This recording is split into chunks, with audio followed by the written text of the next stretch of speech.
et bienvenue dans ce nouvel épisode de l'Église Ensemble. J'espère que vous allez tous très bien, en tout cas moi ça va super. Aujourd'hui nous nous retrouvons avec le pasteur Gérald Mondoui, qui va nous partager une prédication qui a pour titre « Naaman, une mission efficace ». Si vous avez des questions, je vous invite à les poser dans le chat, un pasteur y répondra. Je vous dis à tout à l'heure et bon visionnage.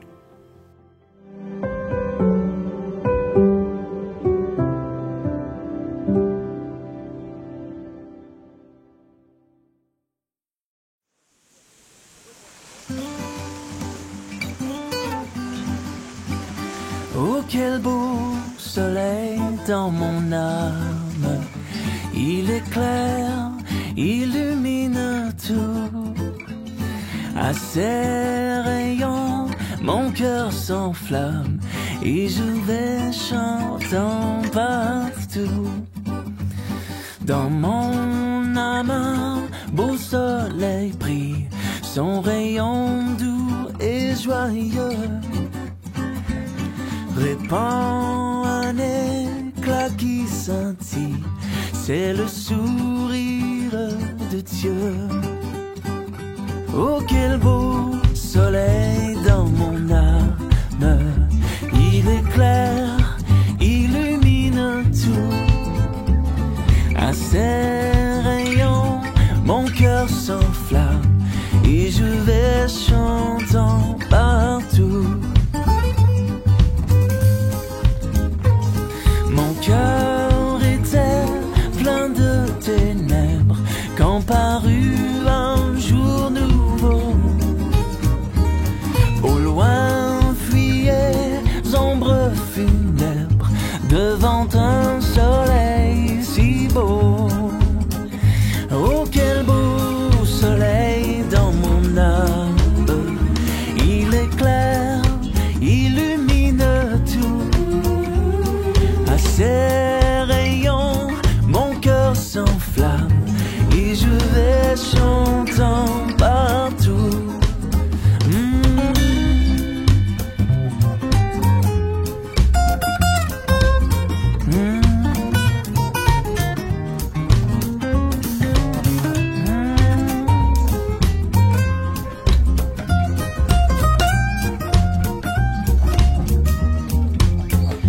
Oh, quel beau soleil dans mon âme, il éclaire, illumine tout.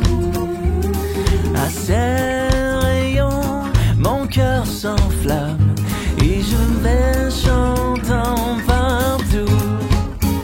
Gloire à Dieu, gloire à Dieu, que ce chant retentisse en tout lieu. Gloire à Dieu, gloire à Dieu, que ce chant retentisse en tout lieu. Gloire à Dieu, gloire à Dieu, que ce chant retentisse en tout lieu.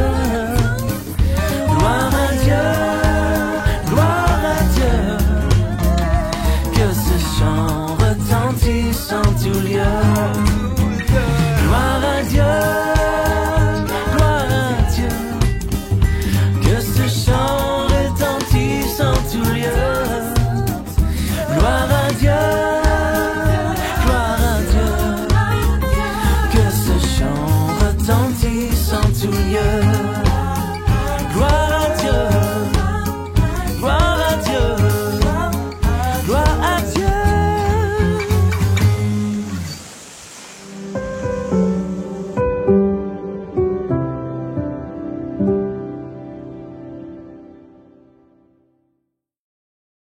Bonjour à tous, vraiment très heureux d'être avec vous en ce sabbat matin pour pouvoir partager ensemble autour de la parole. Ce matin, j'aimerais que nous puissions cheminer ensemble dans un texte que j'apprécie beaucoup. C'est celui de Naaman et de sa guérison miraculeuse que l'on peut trouver dans 2 Rois 5, les versets 1 à 19 et un peu après. Et dans cette histoire, ce que je trouve vraiment très beau, c'est le cheminement. Le cheminement de cet homme. Et comment il doit arriver à réfléchir sur lui-même, quelles sont les transformations personnelles qu'il lui faut arriver pour arriver jusqu'au Jourdain. Et puis, il y a un autre aspect de cette histoire que je trouve super intéressant, c'est l'accompagnement. C'est l'enchaînement des personnages et comment ils peuvent être des éléments moteurs qui permettent à Naaman d'avancer, ou bien des éléments qui peuvent être des freins. Et ce matin, j'aimerais que nous puissions observer tout cela et espérer, en tout cas, que pour vous, comme cela a été pour moi, que nous puissions en tirer quelque chose pour chacun d'entre nous. Je disais, dans ce texte, on voit plusieurs personnages. Alors, il y a la petite fille, il y a bien sûr Naaman, il y a les rois, il y a Élisée, et puis des personnages un peu plus secondaires comme la femme de Naaman, et puis ou les serviteurs par exemple. Et puis il y a aussi un personnage dans ce texte qu'on ne voit pas, mais je pense qu'il est bien présent, en tout cas dans le cheminement de Naaman et de tous ceux qui interviennent dans cette histoire. C'est Dieu lui-même. Et en s'arrêtant justement sur ces personnages, on peut, me semble-t-il, y voir un chemin qui aide et qui peut aider les autres à pouvoir s'approcher de Dieu, ou bien au contraire, comment sur ce chemin on peut être un caillou pour certaines personnes. Le premier personnage de ce texte, c'est la petite fille. Alors, cette petite fille a une histoire assez particulière parce que c'est une fille qui a été enlevée de chez elle. On est dans une période de guerre entre Israël et les Assyriens, les Araméens. Et cette petite fille est là, déracinée, amenée loin de tout ce qu'elle aime, des gens qu'elle aime en tout cas. Elle est même amenée très loin de ses racines religieuses. Et pourtant, cette petite fille, elle va être un élément moteur pour Naaman. Parce que Naaman, cette petite fille, malgré le fait qu'elle est esclave dans la maison de Naaman, elle n'a qu'une envie, nous semble-t-il, c'est de pouvoir intervenir de manière positive dans la vie de son maître. On pourrait dire qu'elle a une démarche de bienveillance. Surtout, même si elle est loin de tout, elle reste une témoin de ce qu'elle a reçu, de ce qu'elle vit peut-être, et j'en suis même sûr. Et c'est tout ce vécu qui l'amène, malgré la situation un peu particulière d'être esclave, d'avoir envie de partager et d'intervenir de manière positive dans la vie d'un autre. Et déjà là, il me semble que le texte nous interpelle. Lorsque un chemin de foi commence, il est important qu'il y ait pour quelqu'un une personne qui vienne témoigner de ce que Jésus est pour elle, de ce qui est Dieu, de ce qu'elle vit. Et ce témoignage est quelque chose qui peut être une clé, un point de départ pour la personne, pour celle ou celui qui a besoin de faire une rencontre. Dans le cas de Naaman, on aurait pu en parler un petit peu avant, mais il a un besoin. Son besoin, c'est d'être guéri. Et il ne le sait pas encore, mais d'être guéri intérieurement. Et dans la démarche de cette jeune fille, ça va être le point de départ de son cheminement.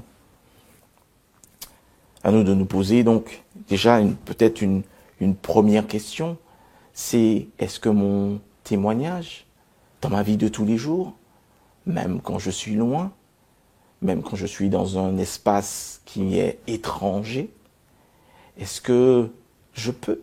Est-ce que je suis? Comment je peux être? Le point de départ dans la guérison, dans la vie de ceux qui nous entourent.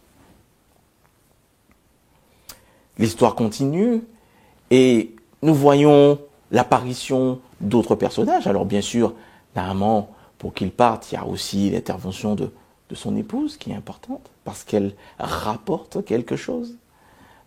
Elle le rapporte aussi parce que certainement, elle a une forme de confiance.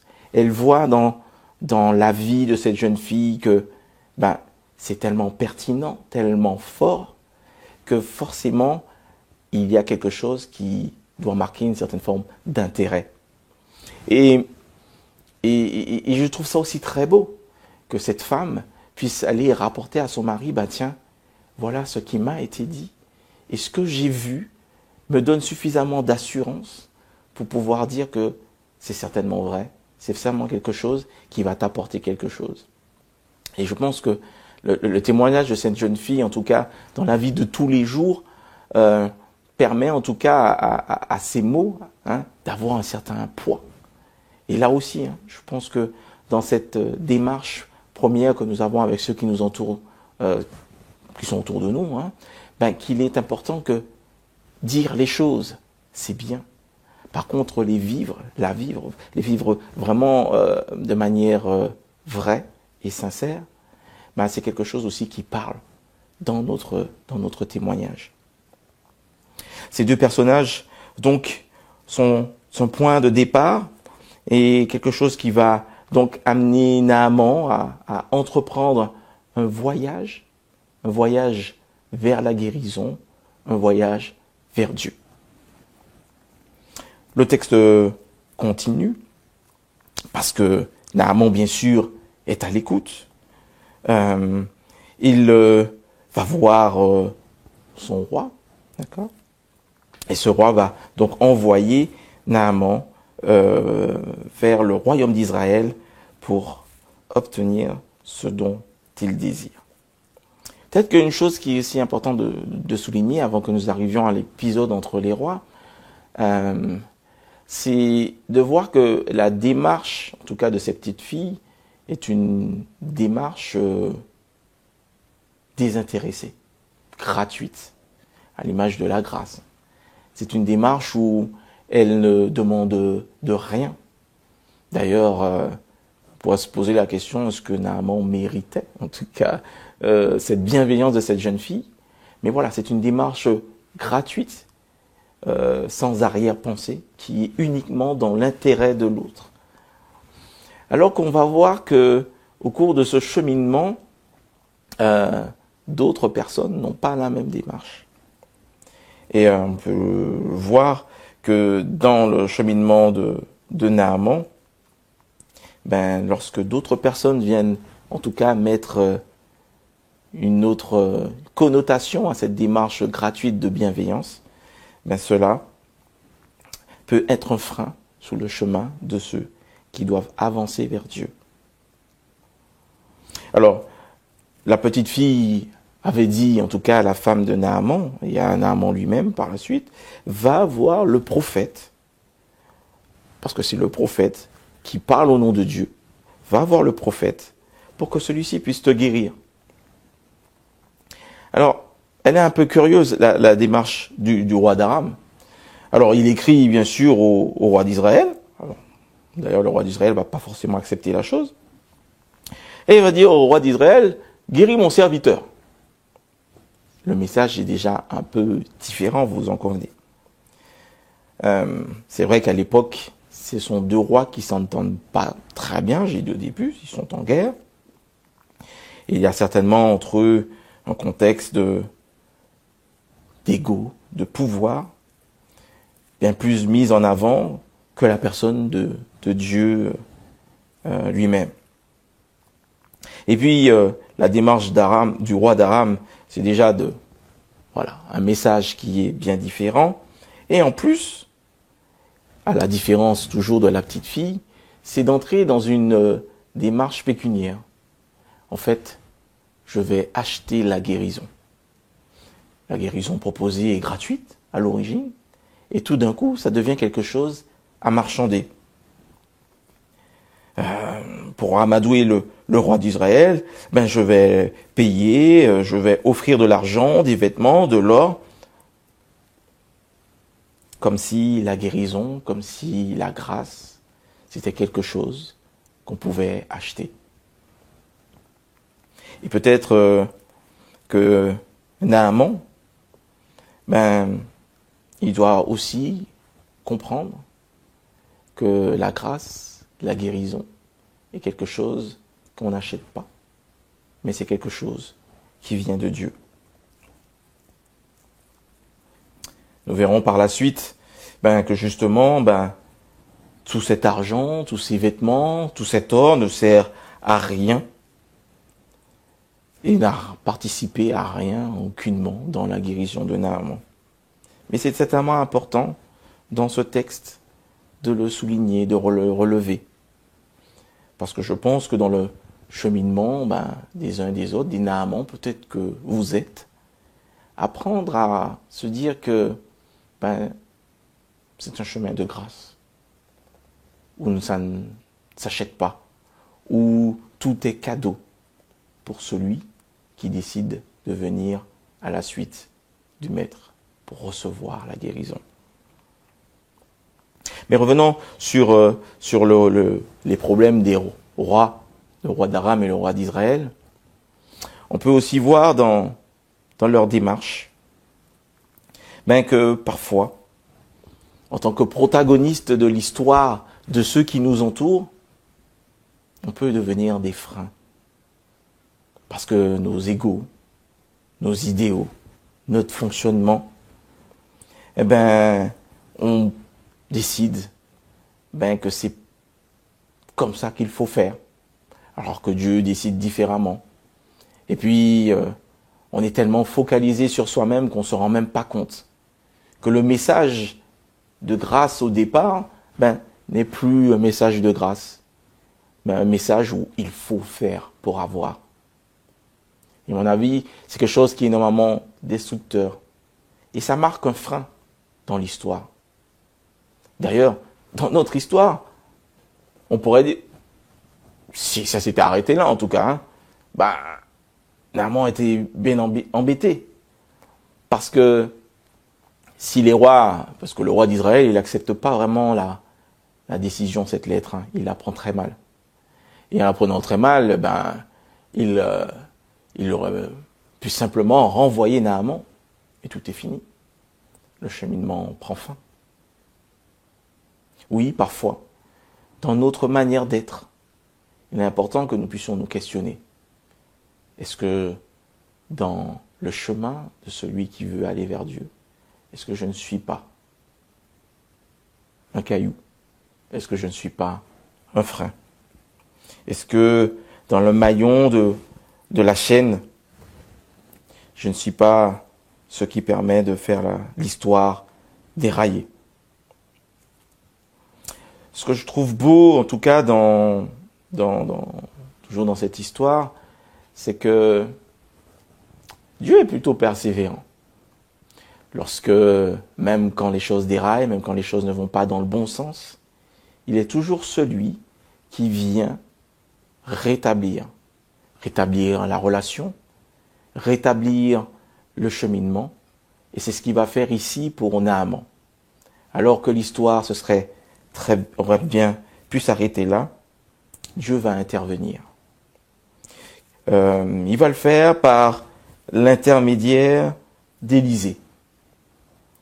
Élisée va envoyer un message, et c'est intéressant parce que dans toute cette histoire, en tout cas la parole d'Élisée, qui fait foi, en tout cas de la parole de Dieu, elle est très importante.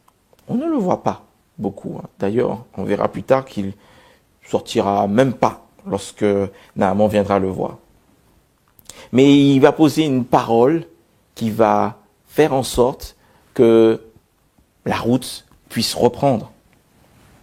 Et là aussi, il y a quelque chose que je trouve très intéressant, c'est comment dans nos communautés ou hors de nos communautés, lorsque nous sommes face à des personnes qui sont arrêtées sur la route, comment, par une parole, et est-ce que notre parole leur permette de repartir?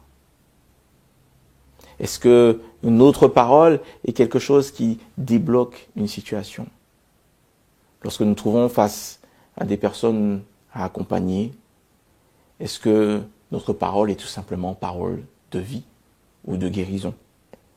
Ici dans le texte, si Élisée ne se déplace pas, il se fait la main de Dieu qui intervient dans la vie de celui qui marche pour lui dire « Maintenant, je te remets en marche ».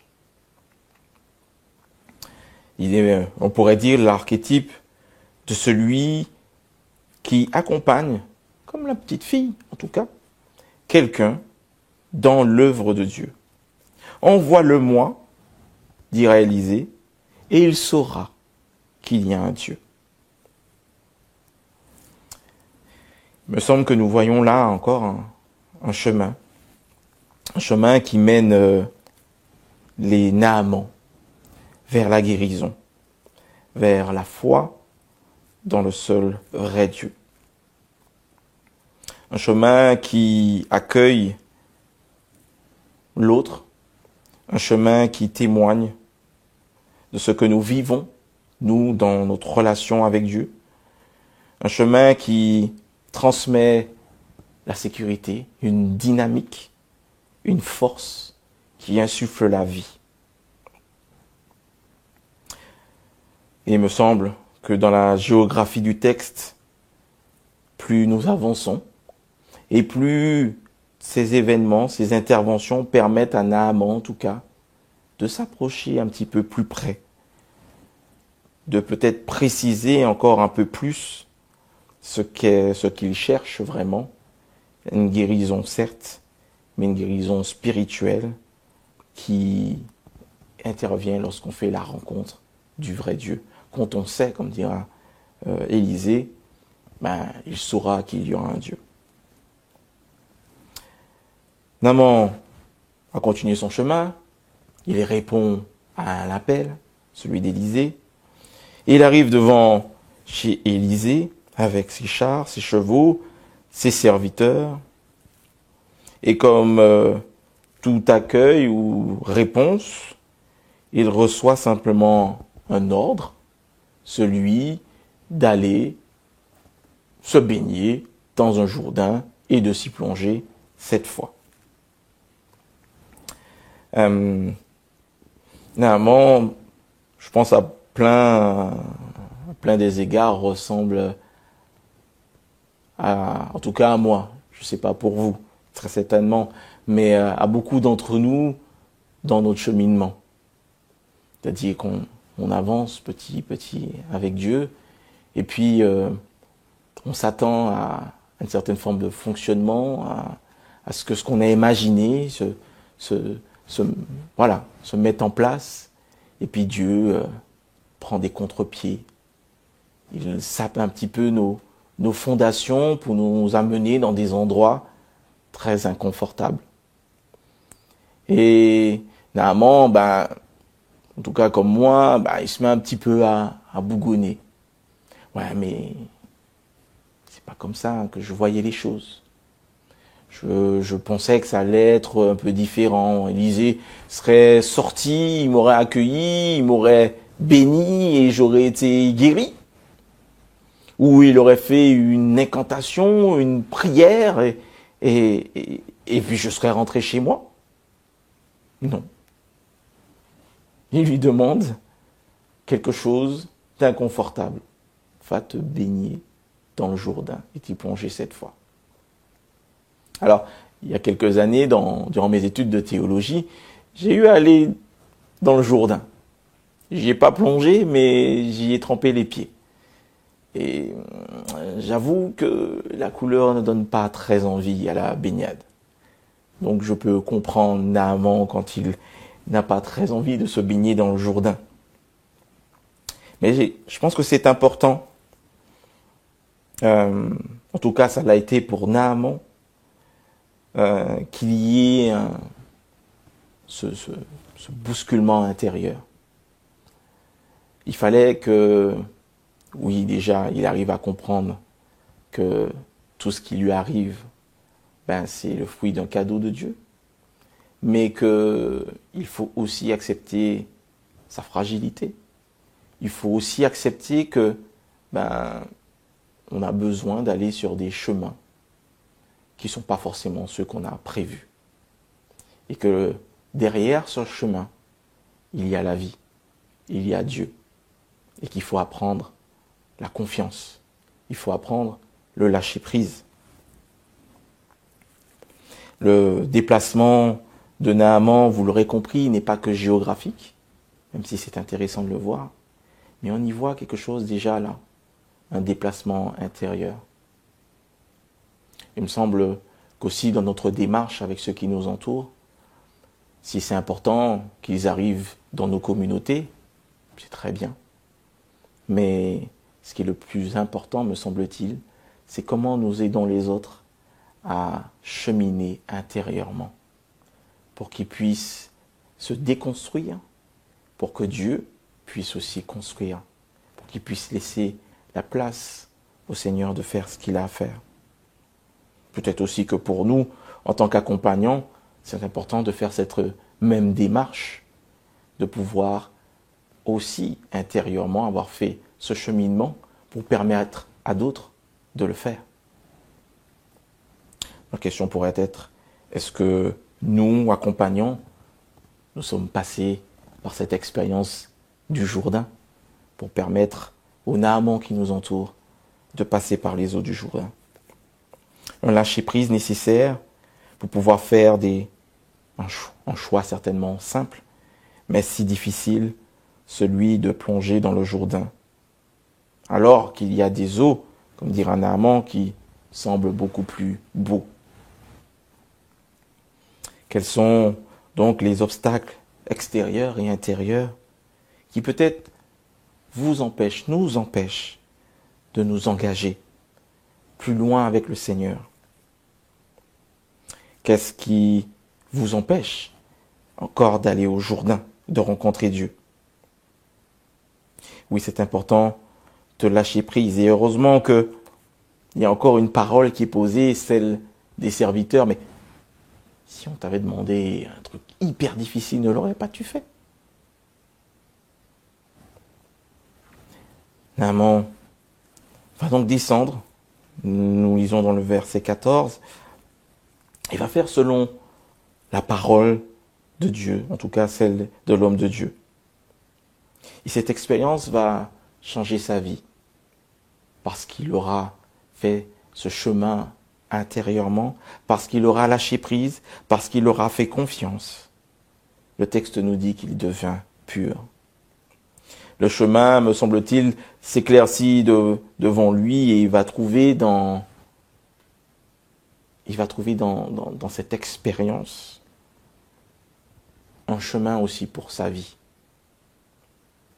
Il me semble que c'est la meilleure chose à faire quand on veut trouver un chemin pour sa vie.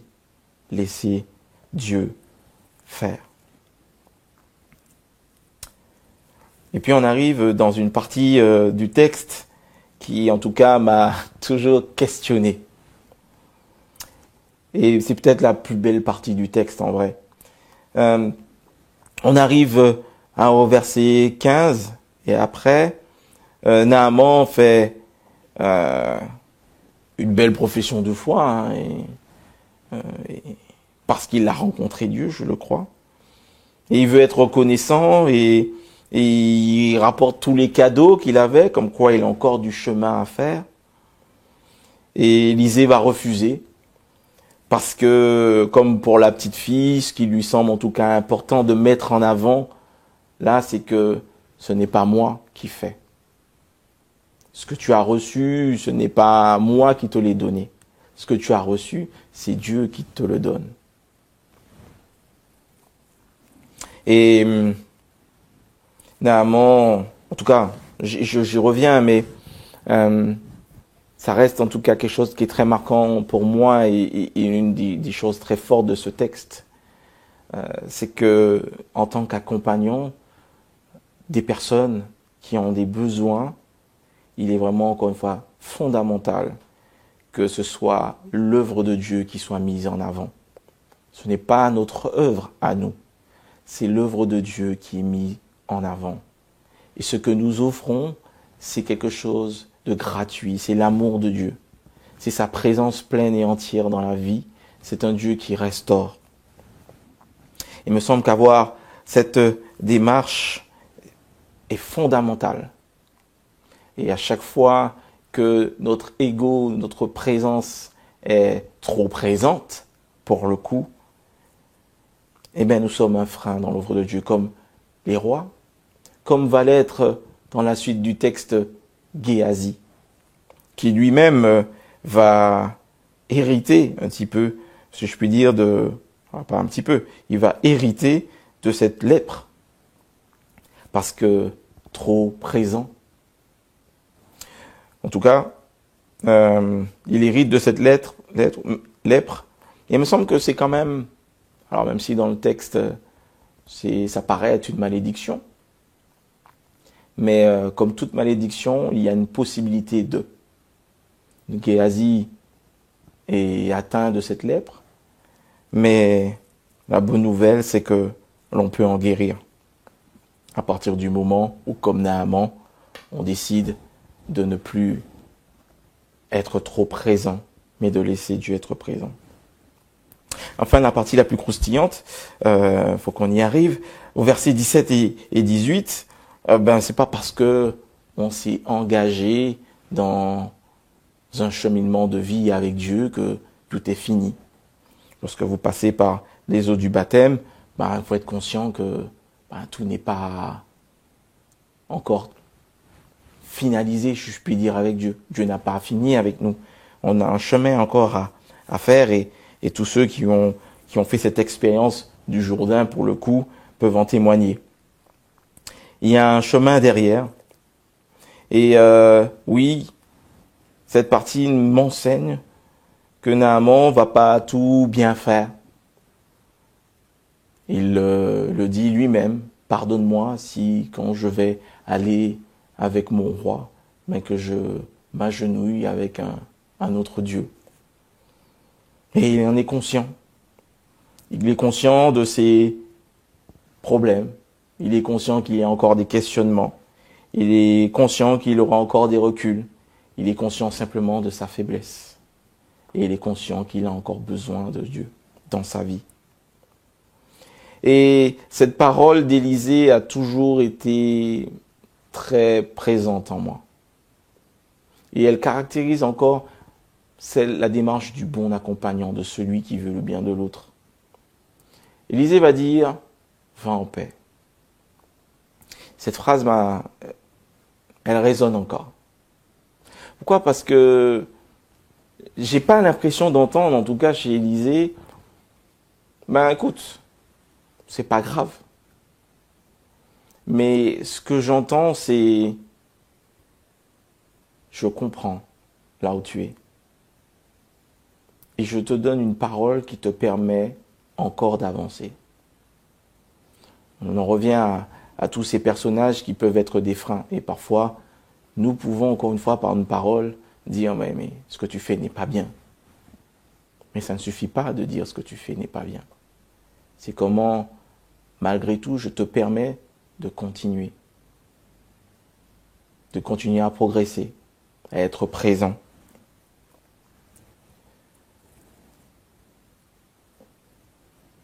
Dans la géographie de notre texte, nous arrivons donc à la fin. Et peut-être pouvons-nous un petit peu résumer les grandes lignes et les deux grandes lignes déjà exposées au départ dans ce texte, pour ce texte. Oui, pour que nous puissions permettre à d'autres d'accéder à la guérison, il nous faut nous-mêmes avoir déjà rencontré ce Dieu qui guérit. Il nous faut être des témoins, des personnes qui vivent cette relation qui est concrète et vivifiante. Il nous faut aussi, chaque moment, être conscient que cette mission, c'est la mission de Dieu et que nous devons le laisser diriger. Que ce que nous partageons, ce que nous avons reçu est gratuit et enfin qu'il est important que cela le reste. Enfin, c'est important pour nous de pouvoir permettre par nos paroles à ceux qui nous entourent, même quand ils n'y sont pas encore arrivés, une parole qui permet de continuer à cheminer. Enfin, pour tous les Naamans, peut-être qui sont là pleinement présents et qui s'entendent, qui se reconnaissent. Oui, aujourd'hui, vous pouvez parvenir à la guérison si vous laissez Dieu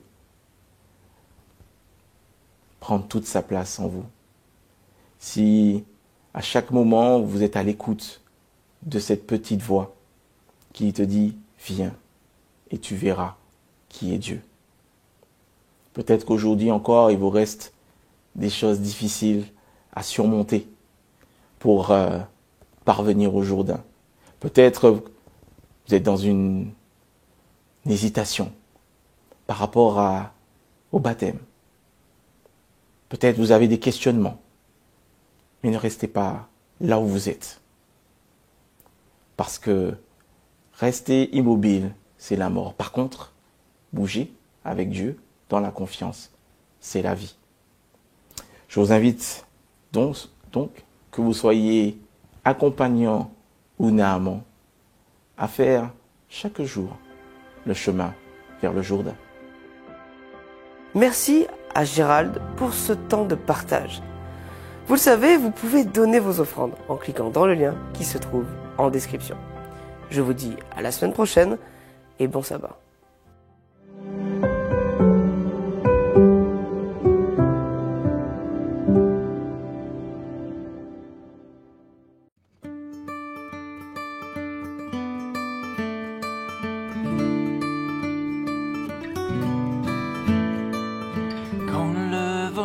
La tempête vient assombrir ton ciel bleu.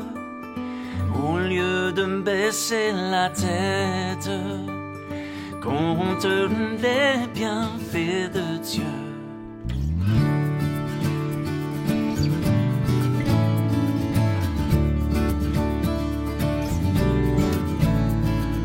Quand sur la route glissante chancelle sous ta croix, pense à cette main puissante qui t'a béni tant de fois. Compte les bienfaits de Dieu, mets-les tous devant tes yeux, et tu verras en adorant combien le nom en est grand.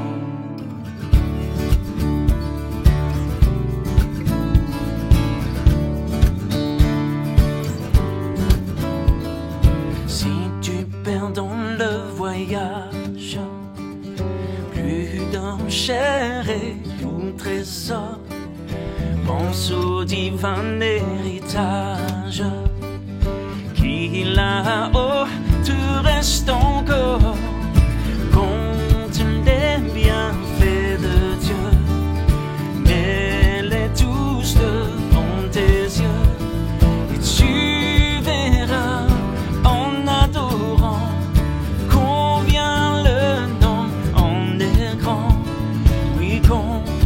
les bienfaits de Dieu, et mets-les tous devant tes yeux. Tu verras en adorant combien le nom en est grand.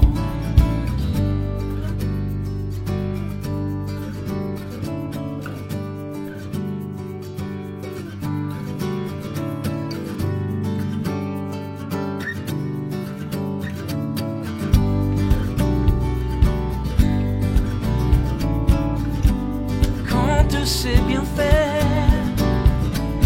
Oh, compte les bienfaits de Dieu et mets-les tous devant tes yeux, et tu verras en adorant combien le nom en est grand. Oui, compte les bienfaits de Dieu, mais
bénis, bénis l'Éternel.